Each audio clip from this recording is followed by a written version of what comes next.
I don't believe in ghosts, or at least I didn't until last summer. It was the kind of event that changes everything you thought you knew about the world.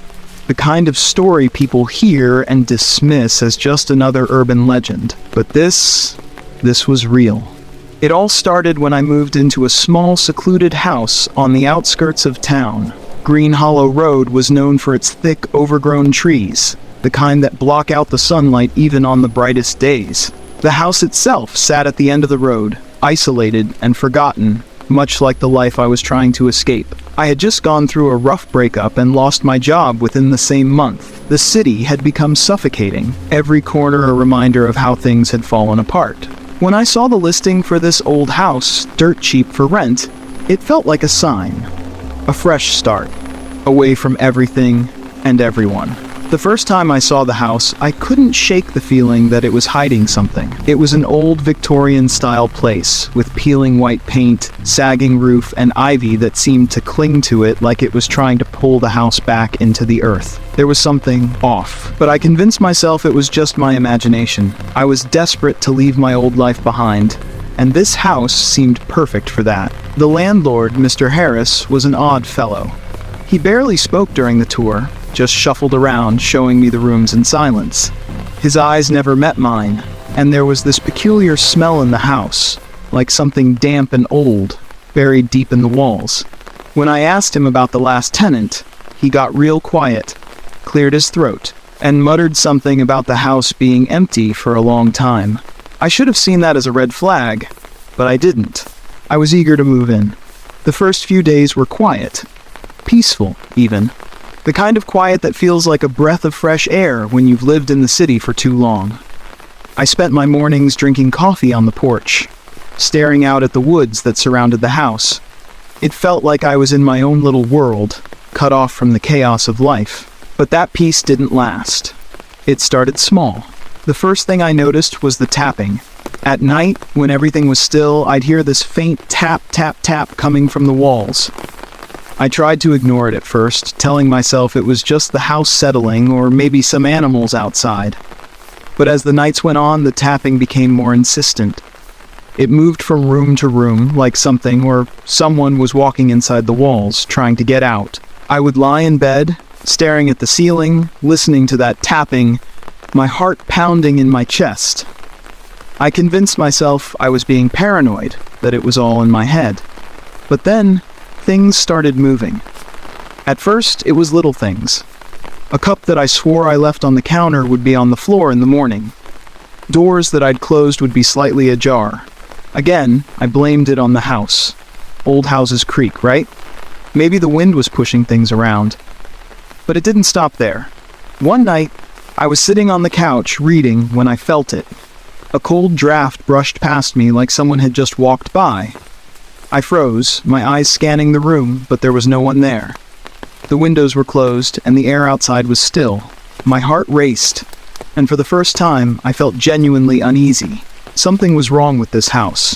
The next morning, I called Mr. Harris, asking if there had been any issues with the house. His voice was flat, almost rehearsed. "Old houses make noise," he said. "Nothing to worry about." But the way he said it, with that same distant tone, sent a chill down my spine. I could tell he was hiding something. A few days later, I woke up in the middle of the night to the sound of footsteps. They were soft, barely audible, but they were there, moving across the floor above me. My bedroom was on the ground floor, and the only thing upstairs was an attic. I hadn't even been up there since moving in. I lay still, listening as the footsteps grew closer, stopping just above my bed. My skin prickled with fear, my breath shallow. Then, nothing. Silence. I wanted to believe it was a dream.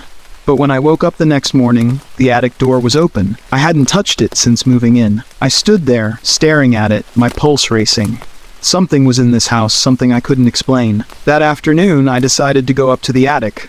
I don't know why, maybe it was curiosity, or maybe I just wanted to prove to myself that there was a logical explanation for everything. The attic was small, cramped, with low ceilings and dust-covered boxes. It didn't seem like anyone had been up there in years. But then I saw it. In the far corner of the attic, there was a small door. It was barely noticeable, hidden behind some old furniture. The door was different from the rest of the house. It looked newer, out of place. My gut told me not to open it, but I couldn't help myself. I turned the handle, and the door creaked open. Behind it was a narrow staircase leading down into the dark. A rush of cold air hit me, and for a moment, I hesitated, but something pulled me forward.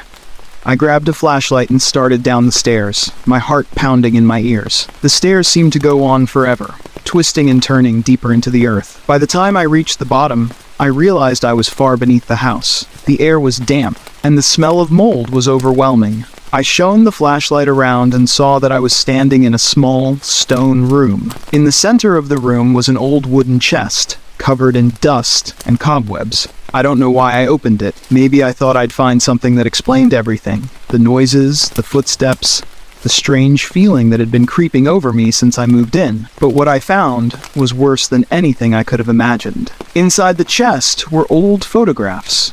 Dozens of them. They were black and white, the kind you'd see from the early 1900s.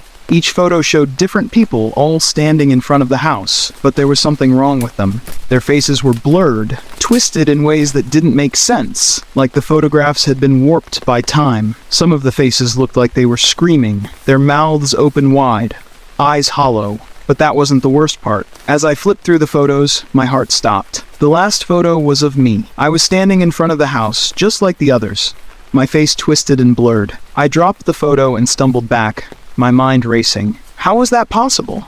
I hadn't even taken a picture in front of the house. My hands shook as I stuffed the photos back into the chest and slammed it shut. I needed to get out of there. But as I turned to leave, I heard it again. The tapping. Louder this time, more frantic, coming from the walls. I ran up the stairs, my flashlight bouncing off the stone walls, my breath coming in gasps. When I reached the attic, I slammed the door shut and bolted down to the first floor. I packed my bags that night, throwing everything I could into my car. I didn't care about the deposit or Mr. Harris.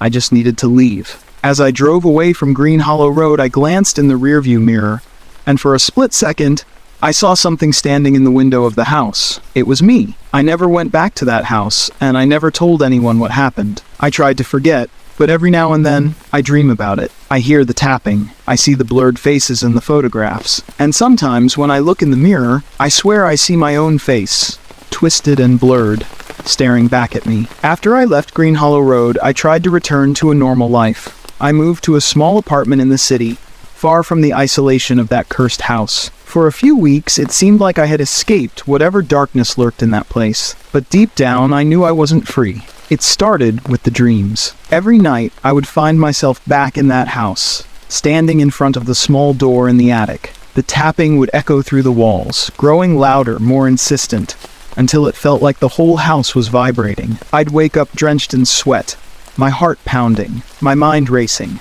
But no matter how hard I tried, I couldn't shake the feeling that something had followed me. One night, after a particularly vivid dream, I woke up to the sound of tapping.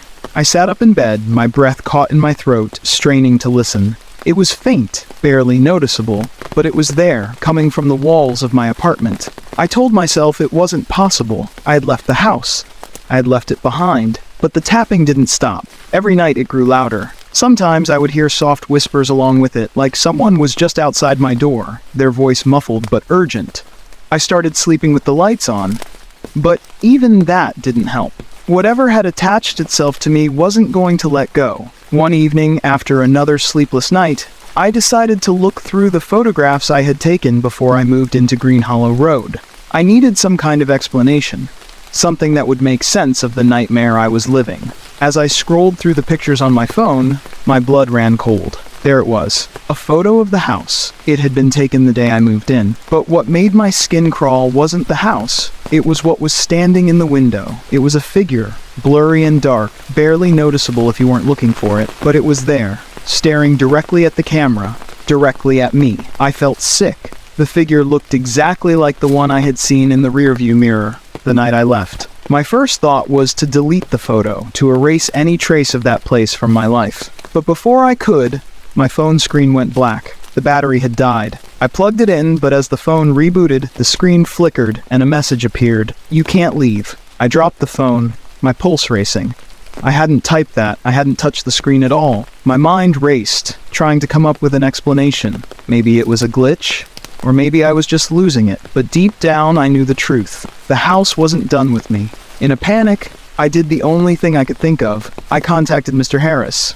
I had to know more about the house, about what had happened there. When I called, it went straight to voicemail. I left a message, my voice shaking, begging him to call me back. Hours passed, and nothing. No response. But then, just after midnight, my phone rang. I answered without even looking at the screen. "Hello?" I whispered, my heart pounding. There was silence on the other end, and then a voice. Low, raspy, barely a whisper. "You shouldn't have gone into the attic." Before I could respond, the line went dead. I sat there, frozen, my phone still in my hand. My mind was racing. The voice, it wasn't Mr. Harris. It didn't sound like him. In fact, it didn't sound like anyone I knew. The voice felt old, ancient, like it had been trapped in the walls of that house for years, waiting for someone to listen. I didn't sleep that night. The tapping returned, louder than ever, and this time, it wasn't just confined to the walls. It was inside my head, echoing with every thought. I tried to drown it out, covering my ears, but it was useless. It was like the house had become a part of me, and no matter how far I ran, I couldn't escape it. The next morning I made a decision. I couldn't go on like this. I had to go back. I had to confront whatever was haunting me, whatever had attached itself to my life. I didn't know what I was expecting to find, but I knew I couldn't live in fear any longer. The drive back to Green Hollow Road felt longer this time. The trees seemed darker, denser, as if they had grown in the short time I had been gone. The air was heavy, thick with an oppressive stillness. When I finally reached the house, I sat in the car for a long time, staring at the decaying structure. The house hadn't changed, but I had. The fear that had once gripped me was now replaced with a cold determination.